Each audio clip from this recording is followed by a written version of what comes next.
this place is, it's just amazing. And 25 years worth of so many people coming together, making this happen.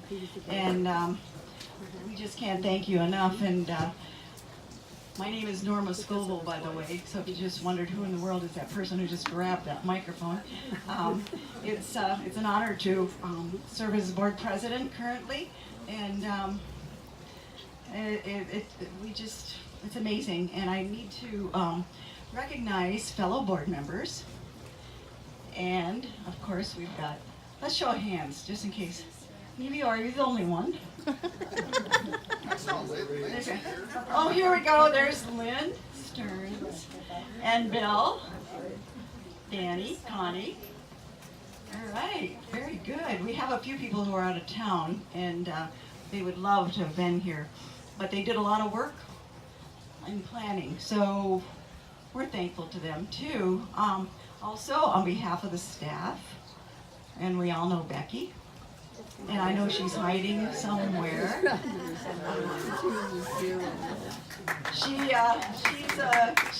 She's a coordinator, but you know what that means. For Becky, it's like coordinator all in capital letters and with 1,000 hats, because she will hate me for saying this, but she is the face of this place and the heart, which you're phenomenal, Becky. And Vicki Chandler is our night manager, and she's not able to be here this week. Hallelujah, lone lady. Look at her. Wow. Thank you for coming out. Yeah. What can I say? Well, let's give her a big round of applause.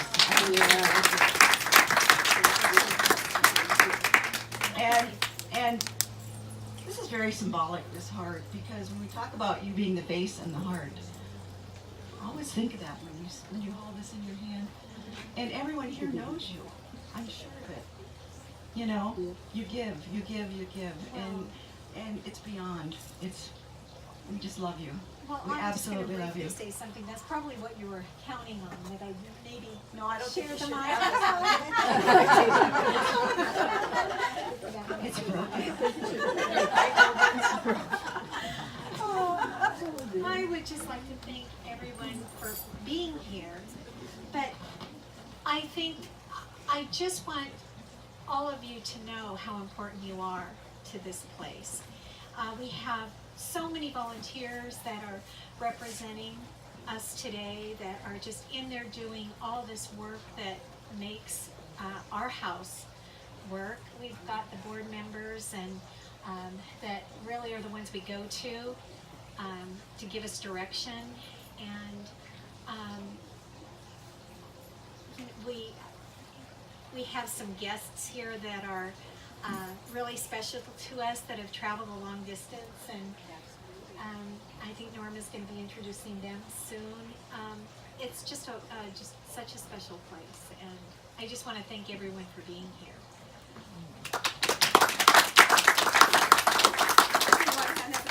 Yeah. It's hot. It's hot. And speaking of volunteers, let's have a show of hands of people who have volunteered at some point in time in the last 25 years, and maybe our current volunteers. Nobody? Look at this. This is amazing. And oh yes, and seriously, this place wouldn't exist without volunteers. We just depend so much on all the talents that they share in so many different capacities, and we're still looking for more. You know, so if you know someone, and you know, and they get to work with Becky, now you can't beat that, right? I know. Anyway, and of course we can't forget. You're sitting right next to the right person. Yeah, Margie, right? I'm sitting next to Margie. Oh. She's the right person. Oh, she's okay. All right, good. Because Margie, you're the sister of Betsy Tontini, and We're proud of her. oh, absolutely. I mean, we've been going through a lot of the historical pictures and newspaper articles and all kinds of information. And I'll tell you, from the beginning, nobody worked harder than this core group, Betsy orchestrating, and a lot of you who worked along with her in many different ways, who were right from the beginning, on the get-go, and put together functions that just totally blew everyone's socks off. It was like funding came in, and they were very smart to have the relationship with the community foundation, which preserves those funds. But they raised a lot of money, which you can see this is right here is one of the results among many other things. And Betsy's an angel. And I think she's here watching. I do. I really do. And we can't forget her. We can't forget her wonderful husband, who takes no credit at all. Deserves a bunch. He knows all the ins and outs of this place. You do, don't you? I know all the flaws. All the flaws. Terrific. Now you tell us. But we are so appreciative that he continues to be on the board and he keeps us in place, right? I mean, that's important. And then we have others who have been here from the very beginning. And I see somebody smiling there with a red corsage on, Danny Dixon. You know what? This place wouldn't thrive without you either. You know that. I mean, if you do take on projects that the rest of us run away from, and you do it well. You do, and you love this place. It shows. I wish you could have been here just a day or two ago. Danny cleaned this whole thing right here. She had a little help. She had a little help. Of course, I know Sandy was here, and there was a man here too. Who is that? Who is that man here? His first name is Richard. Richard. I think it was Richard. Richard, yeah, he did a pretty good job too. Thank you, Richard. Richard, actually, Dr. Richard Dixon is he's our advisory board member. So he also helps Nevio, and Bill keeps us in a good place, right, Bill? Say what? Good. And so I don't want to forget anybody, and I'm not, because I'm talking about people who are from the beginning. And Kate Brantner. Kate Brantner. You know what? Every time I look through the historical things, I see your beautiful face. And then I understand when I read what you wrote, wow, you have a beautiful heart. You're welcome. And it really shows. In fact, you love this place and what it does. And you were instrumental in the very beginning to pull it together and make it happen. And it was quite an army. It really was. So you probably wonder when I'm going to quit talking. Wow, this is like dancing in front of my grandparents. I promise I won't be quiet. There are a few other thank yous. We'll have that in a minute. But you really came to hear Dr. Kummer. And he showed up. Oh, this is Dr. Nicolas Kummer. Correct me if I'm wrong, he's native Californian? That's correct. Wow. And so he did his undergraduate work at the University of California. This is a test. Santa Cruz. Santa Cruz, indeed. And then he did his work beyond that in New York, right? The Medical College of New York. New York Medical College. And Valhalla, New York. There you go. Yeah, there you go. And then he went back to the University of California in Los Angeles. And then he came here. There were other places in between, I'm sure. Sure. But he has chosen the Wenatchee Valley to be a part of. He is a radiation oncology specialist. He works with Confluence Health. And we know that we're here for our cancer patients, and he is in the front lines. And here he is. Dr.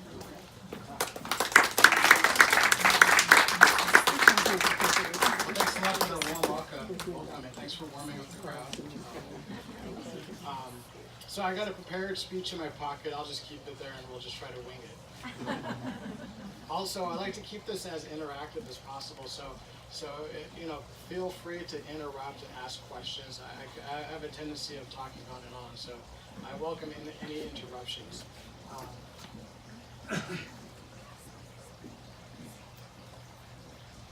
But it's a real privilege and an honor to be here, to kind of honor the vision of Betsy Tontini, who's, and this is my son Lucas, who had this incredible vision 25 years ago that's so important to what we do, and breaking down barriers to care. And I'm going to spend a little bit of my talk kind of talking about barriers to care. That's a real important part of the wheel of healthcare. If you think of the wheel of healthcare, there are a lot of cogs in that wheel that are very important. And for me to do my job appropriately, there are other wheels, there are other cogs in the wheel that need to be functioning. And if you think of barriers to care, think of each barrier to care as being an important cog in the wheel to address it. So we'll talk a little bit about barriers to care. So my goal here is to give you a perspective from a physician's point of view, just how important a program like our house really is, and how it's important to me. It really touches me to know that you guys are here. Even though I live across the street, I feel bad that I've never come here and spent some time with you guys, because what you do is so important. So I apologize for that, but I'm glad I could be here today. Yeah. So as a physician, as a cancer doctor, my goal really is to do the best for my patient, to offer them the best treatment that I could offer. That's really important to me. Our house helps us do that. Without our house, I couldn't do my job as well as I can. I think a lot of my patients stay here. I just walked by the board and I saw, I think you hit the board for HIPAA, but I saw some of my lovely patients here. And the beautiful thing about our house, every patient that I've had who stayed here has nothing but praise about this place. And I've never heard anything negative or anything mediocre. Everybody praises it, because this is not just a place for patients to stay. You could go to a hotel and find accommodations. This is much more than that. You address a lot more here than just offering a place for patients to stay. It's like a community. It's so much more than just distance that you're addressing. Patients that I've had, talk about how supportive it is, how wonderful the staff is, how nurturing it is to be with other patients and have a great time. So some of my patients have been musicians, and I'm always so tickled to hear when they bring their instruments here and play. Last year I had a patient who brought his guitar, and then a couple other people brought some instruments, and they'd have jamming sessions here. I mean, it's just fantastic. You can't get that in a hotel. So what you do here is quite amazing. Again, going back to barriers of care, there is this, this is kind of important to me. When I was in medical school trying to figure out what to do with my career, I really wanted to do something with cancer. I'm drawn to working with cancer. But I also really wanted to do something in rural medicine. And there was a conflict, because radiation oncology does not lend itself to rural care at all. And I struggled with this throughout residency. How can we deliver care to rural areas in America? I looked at a map at one point, and the thing to know about radiation is that it's very resource intensive. We need to have a facility that costs a minimum $5 million to build. You have to staff it with a PhD physicist. You need a whole staff to run the machine, and a nursing staff. So to justify having a radiation oncology center, you need to have a population of about 100,000 people.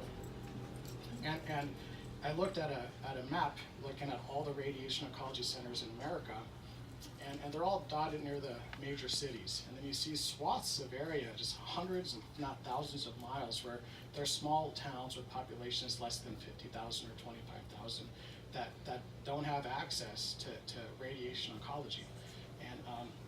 And in this great nation of ours, how do you solve that problem? How do you bring this important part of cancer care to patients who just don't have access? And I really try to think, how can you do that? Can you make little stripped down rad-onc centers and use telemedicine and trying to get really creative?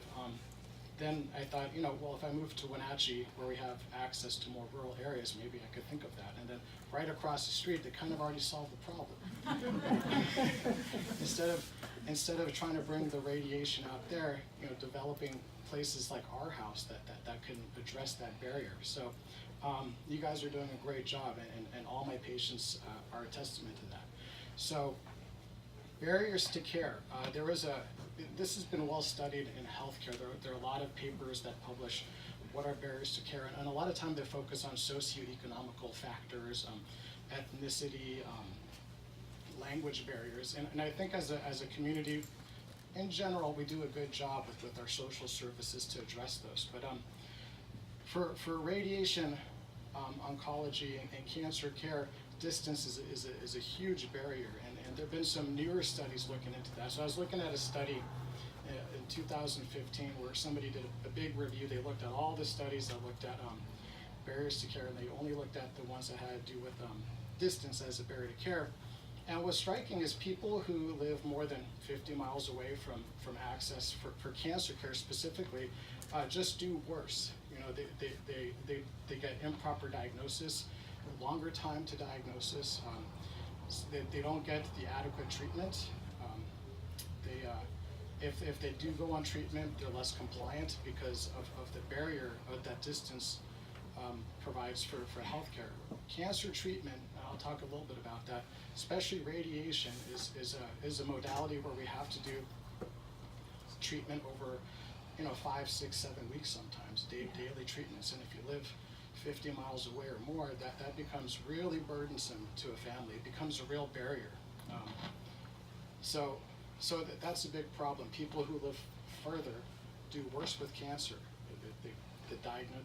There's longer time to get a diagnosis. They present with a higher stage, and they don't do as well. So that's a real issue.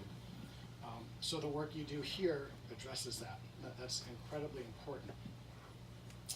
So I just want you for a moment to imagine what it is like to be a patient.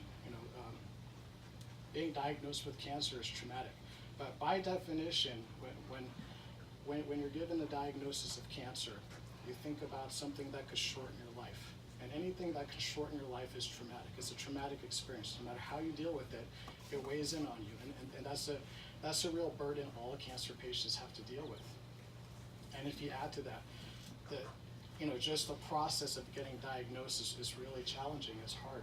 There are 3 typical ways you could get diagnosed with cancer. 1, from screening. 2, something found by accident. Or 3, you have a symptom, and it's really difficult to figure out what's causing the symptom. It doesn't get better, and then eventually get diagnosed.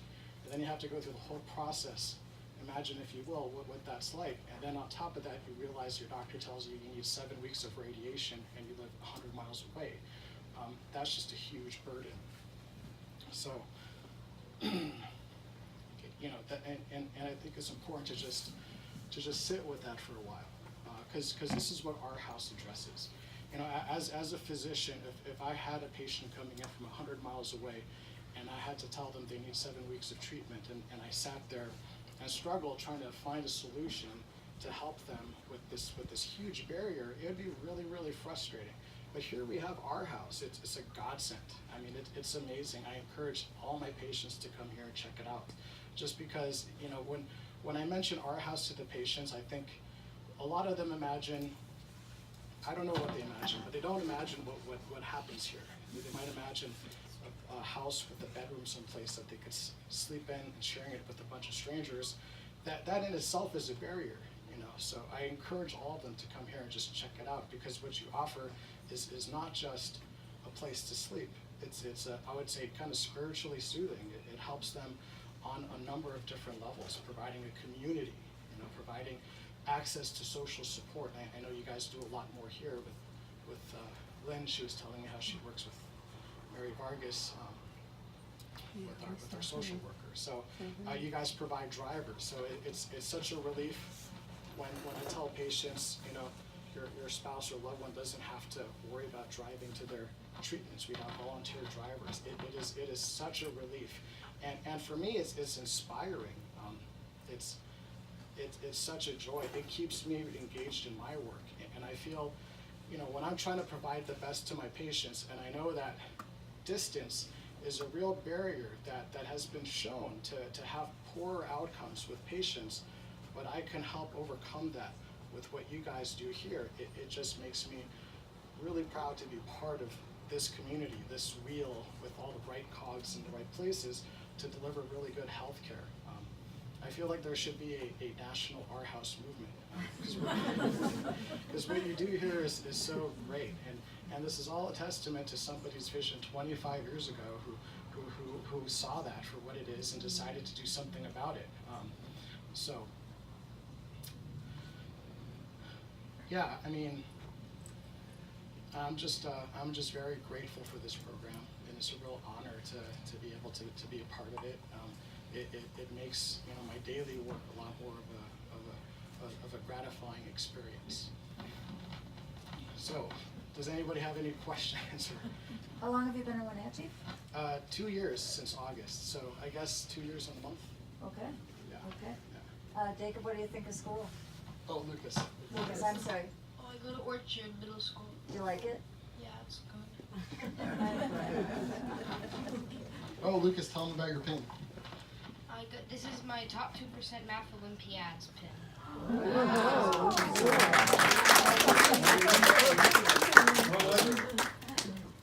What was it? Oh, so they have a math Olympiad that they do throughout the schools. I think is it national or international? International. Mostly U.S. students, 150,000 participants, and he scored in the top 2 percentile.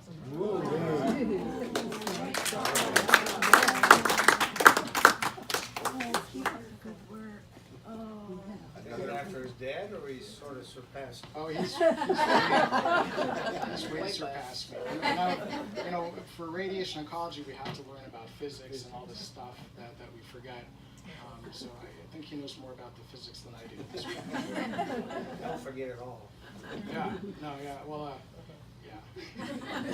So I do have a question. Yeah. Have the modalities for therapeutic radiation therapy changed a lot? We had a friend who just had radiation therapy, but only a very short period of time, like Oh, yeah. 4 or 5 days Yeah. or something like that. So No, that's a fantastic question. So part of trying to address this barrier to care with distance is also how often patients have to travel.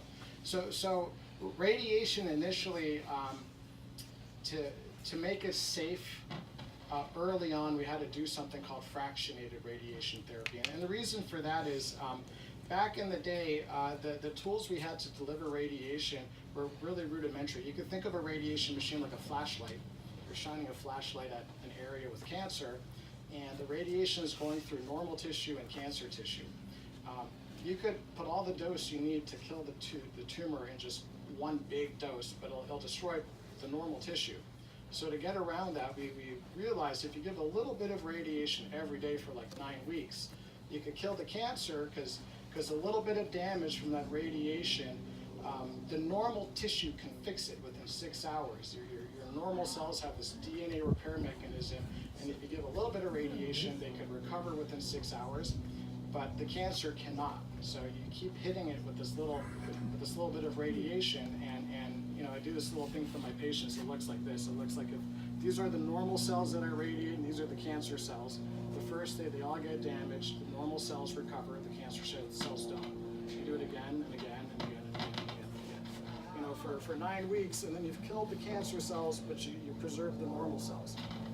So that's how radiation typically used to work. But now with technology, we can just avoid the normal tissue by carving the dose around it. We could physically, instead of having a flashlight shine this big field on an area with cancer, we can focus that radiation to a very small area and physically keep the dose off the normal tissue. So for certain cancers, like prostate cancer, we went from a 9-week treatment to a 5-day treatment. And this is something that was developed by a gentleman from Stanford, and he was one of my mentors. He moved to UCLA he didn't want to move to Los Angeles, but he had to. So he was one of my mentors, and then that's kind of what we do there for certain prostate cancers. And then we were when I came up here, this is one of the things I wanted to make sure we offered, because imagine having to come here for 9 weeks versus 5 treatments. It makes a big difference. It reduces that barrier to care. So it's not just prostate cancer. There are a number of sites where you can physically carve the dose around the tumor and treat it in a much faster modality. So we call that hypofractionation or radiosurgery. And I think, hopefully you'll see a lot more of that. A lot of places don't do that because you could bill a lot more if you're treating 9 weeks versus 5 days. Yeah, and also other places that, that this was, although this has been around for 15 years, standard fractionated has been around for 50 years. So there's more data, and some places don't want to make that transition just yet. But that's, so just to summarize, the point from that is, not only does our house help us overcome the barrier of distance, at Confluence we're really trying to do shorter modalities when appropriate. For breast cancer, we're doing that too. It used to be 6 weeks for everybody, but now we could bring it down to 3 weeks in a day for a subset of patients. Rectal cancer used to be something we do over 5 weeks before surgery. Now we could do that in 5 days as well. So there's a push to shorten treatment time just to make it more tolerable for patients and their family and community. Any other questions? Yes. 25 years ago, when we were talking about this, I had a gal live with me that I just saw standing at the clinic in the radiation department and said, what's wrong with her? And she wouldn't come down. She lived in Twist, so that's what, almost 100 miles away or whatever. Yeah. And she couldn't drive every day. Got to a point where no one could help her. The American Cancer Society could only do so much, giving her rooms. So I just said, well, she could stay with me, for heaven's sakes. Wow. And she did for the rest of her treatment until she eventually finally went home the last week and passed away. But that's what Betsy and I saw, that people actually weren't getting treatment. Yeah. Just opting to not have it. Yeah, because they thought absolutely. you'd die. And that's a real problem. And if you look at the map of the United States and you try to figure out how you're going to get everybody who lives in all the nook and crannies to cancer care, it's not possible, but it should be. It really should. Just for perspective, Wenatchee's kind of unique. We have a researcher, Charmin Dye, who works in the cancer research office. She put together a presentation back in 2015 where she looked at the numbers of all the patients that we saw in the cancer service line from 2014 to 2015, just to get a sense of how many patients we had coming from afar compared to the national averages. So I think we had about 850 patients that year that were not from Chelan or Douglas County. I think of that 800, 50% came from Moses Lake, and the rest came from Omak and North, including Twisp and all those other places whose names I forget. Any Canadians come down? I don't know. I think so. Yeah. So when we looked at the numbers in comparison to the national average, for patients that lived more than 50 miles away but not more than 100, we had about I think 36%, and the national average was 6%. And for over 100 miles, it was 15 to 18%, and the national average was 6%. So if you think about how that translates to worse outcomes in an environment, that's a huge thing. We have a lot more of a burden to shoulder than other places in terms of servicing a population that's much farther. So I mean, again, I can't emphasize the importance of programs like our house. Again, I think I wish there would be a national movement for. I mean, imagine if you had other cancer centers with satellite clinics like we do throughout the country, and you had our house programs. So when are we starting that? You're aware of this service. Are the other oncologists also aware of the? Oh yeah, absolutely. For cancer specifically, this is very important because cancer treatment, you have three main treatment modalities: surgery, radiation, and chemo. And radiation is an important part for most of them. And I work with the medical oncologists very closely.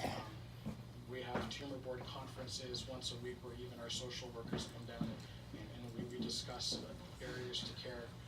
So everybody's very aware of this. In fact, as part of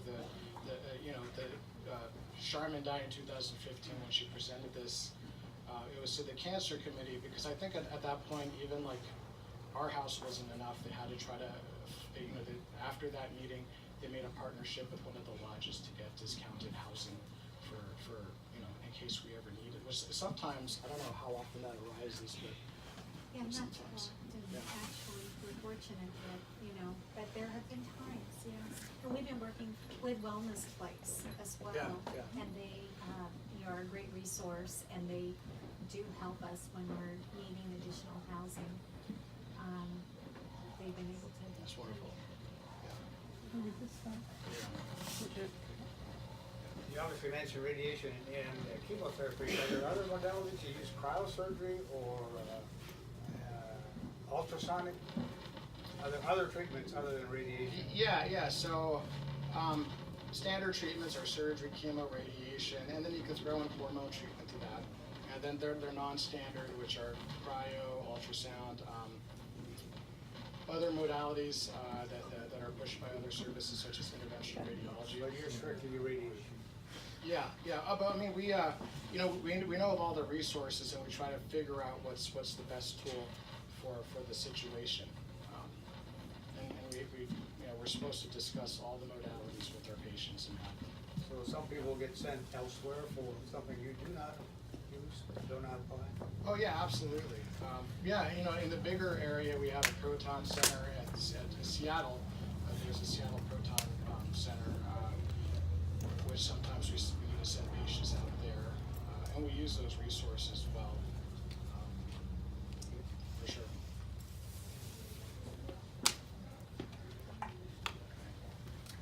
Do you have a two-sentence explanation of the difference between proton therapy and radiation? Oh yeah, I got a great explanation.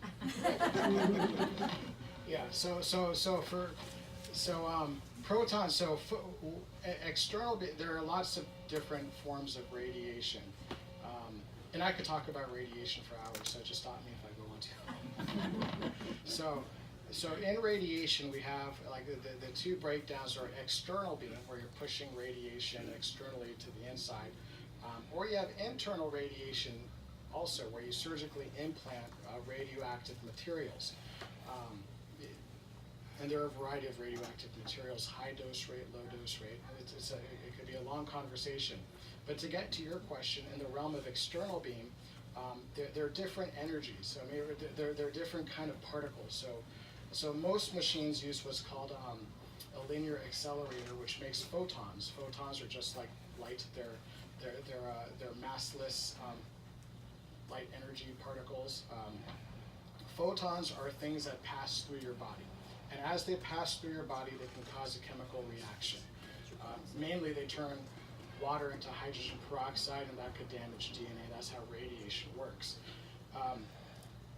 Protons are they have some mass to them. They're charged particles, and when they enter the body, they don't pass through you. They get stuck.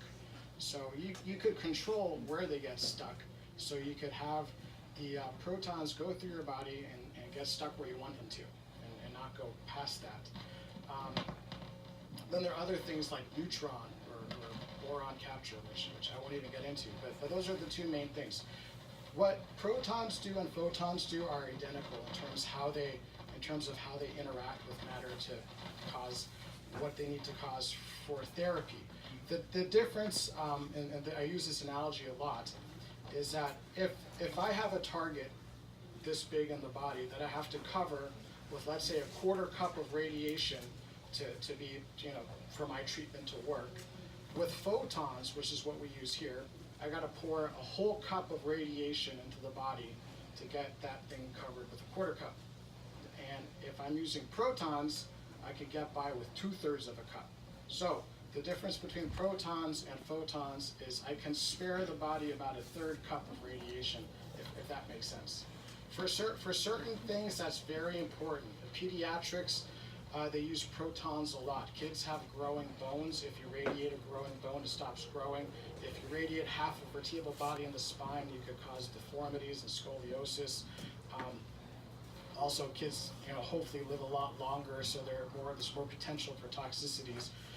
And a lot of times, pediatric tumors are on the brainstem or on the optic nerve in areas that are very sensitive. So for that, we use protons to really limit that excessive radiation therapy. Other parts of the body, that 1/3 cup of radiation is not so clinically significant. So sometimes it doesn't matter if you do protons or photons, the outcome is the same. You spare a 1/4 cup of radiation someplace that really won't mind.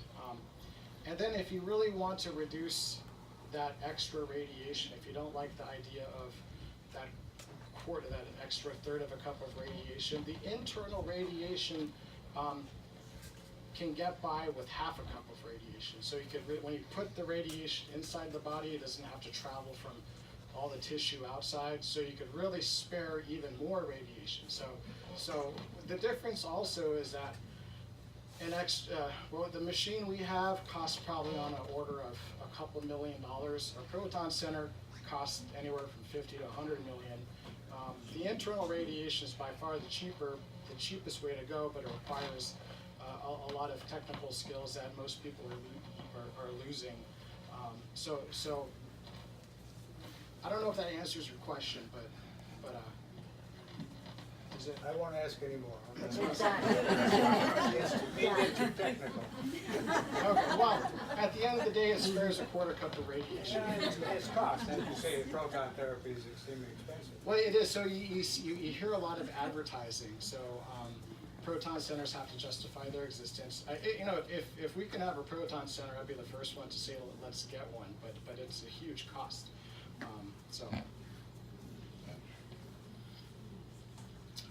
Let's see. Anybody have any other comments or questions? I'm glad you're here. Okay. Well, thank you very much. Okay. Well, thank you very much for having me. It's a real pleasure to come out here and talk.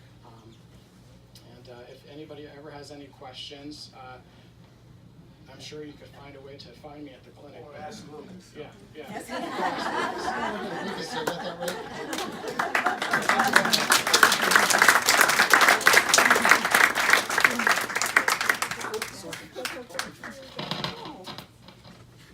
Becky, you sure? Dr. Kummer, thank you so much for those kind, enlightening, are you leaving? No, I'm just. Wonderful words, and I think we learned a lot today, and I think you really explained what this place means to the medical community and oncology radiation, and I think we're happy that you are a part of our community, absolutely. And we have a little gift for you. If I don't hurt myself getting it. You look like an outdoor guy. Try to be. Are you? Okay. The word Yeti means anything to you? The word what? Yeti? Oh, yes. Absolutely. No, thank you so much. You're welcome. Thank you. And don't be a stranger. Seriously, that was wonderful.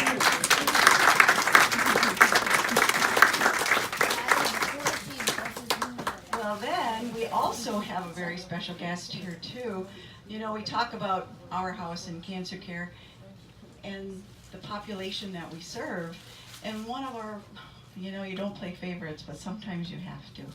And so we have a few favorites here today. But there's one who was so kind to say that they would be happy to say a few words. I don't think they're going to ask a lot of technical questions, though, Harold. No, keep him out of it. Thank you, you're right. And so I'd like Harold Thorson to come up here.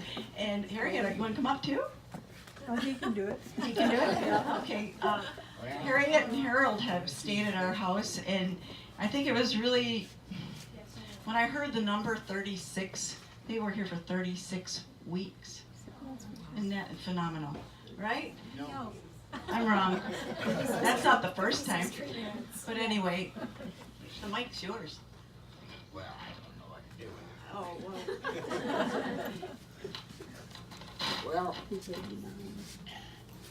I thought I had something to say, but I see all you people, and I'll be damned if I can think of anything. Dr. Dewey, I got nothing but good words to say about you. It was fantastic. And everybody here, I've never seen a group that was put together with love like it is here. I wish we could tell our politicians that. But I'm amazed. When I ever see Betty, I got to tell them about our house. It's sort of very, you get a feeling towards these people like you don't normally get. And the same way with the people that were here getting treatments along with us. You have a feeling for one another, and it's not pity, but it's understanding. So I just want to say how happy I'm here, and I had to say something.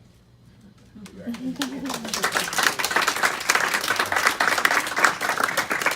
want to thank this guy for all the hard work of building this place. Oh, thank you, Howard. Appreciate your kind words too. And it surely is a testimony to what happens here. And it just makes you want to do even better work and expand your services, do what you can. And I think we've got the group to do it. I really do. And so we really appreciate that. I have a couple more thank yous. Do we have some fine musicians here today? Yes, absolutely. I'm getting your name right this time. All strings considered. Right?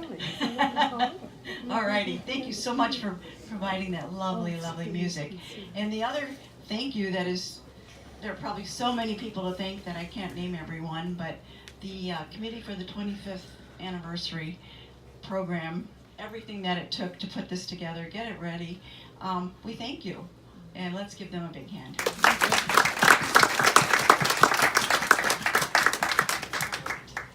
Now there we go. Unless anyone else has anything else to say, or if you want to save it for the next anniversary, you know, now's your, oh, we have one here, Sue. I just want to thank Wanda Snyder. Yes. I met Wanda about 5 years ago when I made a telephone call after I got one of your wonderful newsletters asking for volunteers for drivers for cancer patients. And it's changed my life. And I just want to thank everybody that's here and for this wonderful house and for the love and the eye-opener it's been for me. Thank you, Wanda. Thank you. And I didn't forget you, Wanda. I got kind of caught up with your shoes. Because you have a presence and it's right on. And you know when Wanda had a little birthday party, right? Remember that? Yeah, and her cake said, Wanda's strong. And boy, that described you to a T. Absolutely. And you know, you've been here from the very beginning too, and you know stuff we don't even have a clue about. And the fact that you've had a battle yourself, and yet, boy, today is important. My doctors, anyone who sees me says, we look at you and it looks like we've done nothing to you because you just look so good. I want everyone. Oh,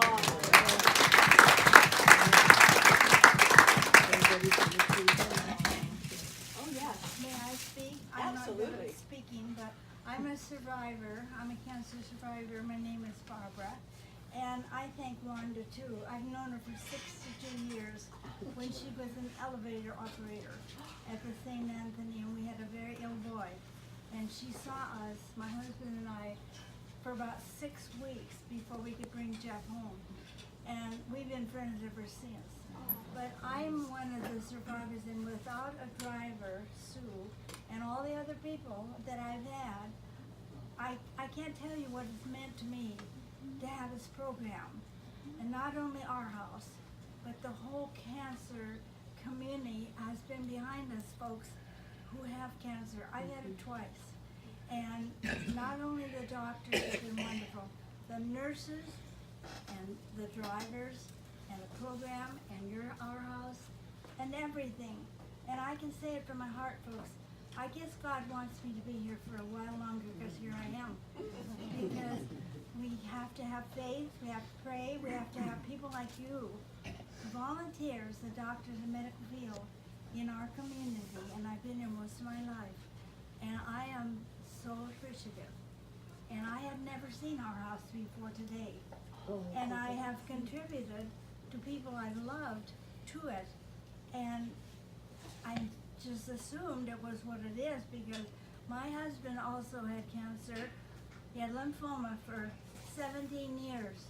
He died in '86. But I'm telling you, Betsy was one of his favorite people. And he used to tell the doctors and me when he came home, well, I had Betsy. And I told Mr. Tondini today how much Betsy meant to my husband, Lori. He used to pitch for the Wenatchee Chiefs, by the way. And that was years ago. But anyway, I remember Wenatchee Chiefs, and maybe some of you do. And I think, Lori, some of the memorabilia is at the McLean's, because the old Chief team was quite a team in those days. So all we had was baseball. Now we have so many other things.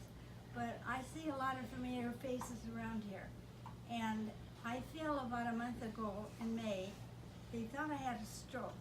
And I still talk funny. But I went to the Dr. Conifer, and she brought my MRI up, and she said, Barbara, you did not have a stroke. You had a brain concussion, but you've healed up perfectly. My driver, who wasn't Sue, but was somebody from Waterville, said, we're going to celebrate that she didn't have a stroke. And so we went over to the drive-in. I happened to have a little change in my wallet. I said, I'm paying. We got ice cream cone. And we had that for celebration because I didn't have a stroke after all. But I still have to use a cane to balance. And Dr. Kovac is here today. And he was one of my first doctors. And he was one of Lori's. But Dory had Dr. Nodder, and then he ended with Dr. Nodder. But thank you, community, and all you folks, because cancer is a dread disease. I don't think there's anybody anymore who doesn't know someone or have someone in their family who has cancer. And some survive and some are just courageous and don't make it. But it's a fight, it's a battle. But without you people, we wouldn't be here today. So thank you from the bottom of my heart. I mean it.